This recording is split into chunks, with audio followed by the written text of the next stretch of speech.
Doncs seguim aquí amb una altra novetat, un altre emprenedor, una altra aposta per la innovació. En aquest cas, hem descobert una història que ens ha semblat interessant, la d'aquesta gent Shipper, que en aquest cas ens expliquen que tenen una oferta molt diferent al que hem vist fins ara, tot i que alguns tindreu unes referències que us semblaran que estan molt associades.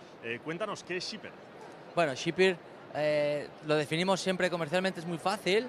Al final decimos que si conocéis BlaBlaCar, nosotros hacemos exactamente lo mismo que BlaBlaCar, solo que BlaBlaCar llena la parte delante del coche y nosotros llenamos la parte de detrás. Al final nosotros compartimos maletero. Y compartir maletero es algo que económicamente sale a cuenta, es decir, no me sale más a cuenta mandarlo por una empresa de correos normal, la estándar o una de mensajería.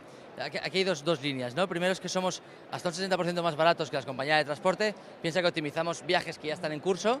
Y por otro lado somos capaces de entregar en las principales rutas de España, Valencia-Madrid, Barcelona-Madrid, Barcelona-Valencia, hacemos entregas diarias. ¿Por qué? Porque claro, tenemos muchos conductores que están rodando todos los días y podemos poner un paquete Barcelona-Madrid en 8 horas, Valencia-Madrid en 4 horas y vamos trabajando así. Pero sí somos más económicos en precio.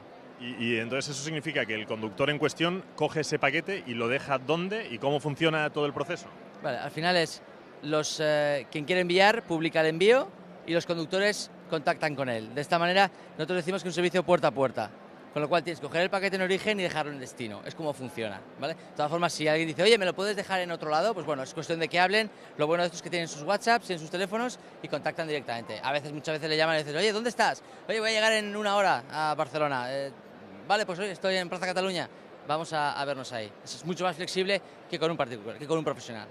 Y por último, si hacemos esos envíos y por tanto estamos de alguna manera reemplazando a las empresas tradicionales, ya hemos visto lo que le ha pasado a Uber con algunos, lo que le ha pasado a Airbnb con otros.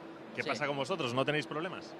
No tenemos problemas todavía. De hecho, nuestra política de entrada es hablar con las grandes empresas. Hablar con MRV, con Correos, con Segur, etcétera, etcétera, ¿no? Estamos intentando abrir esas conversaciones. ¿Por qué? Porque al final nosotros podemos ser un buen sustitutivo a ellos. Es decir, ellos igual tienen cargas. Nosotros decimos que siempre la última furgoneta que va de Barcelona a Madrid o va medio llena o va medio vacía. Entonces quizás ahí tienen pérdidas de eficiencia que nosotros podríamos cubrirles. Trabajamos también en otro sector, otra línea de paquetería un poco más grande. Entonces, bueno, por ahora vamos trabajando, digamos, paralelos donde ellos no están ahora mismo. En el futuro ja veremos a ver què passa. Perfecte, doncs una altra iniciativa, la que escoltem, si voleu enviar qualsevol paquet de Barcelona a Madrid o a València o on sigui, aquesta gent us ho posa fàcil. Us deixen la part de darrere del cotxe, no la davant, perquè aquesta ja la tenen uns altres, perquè hi poseu els vostres paquets. Gràcies. Gràcies a vosaltres. Merci.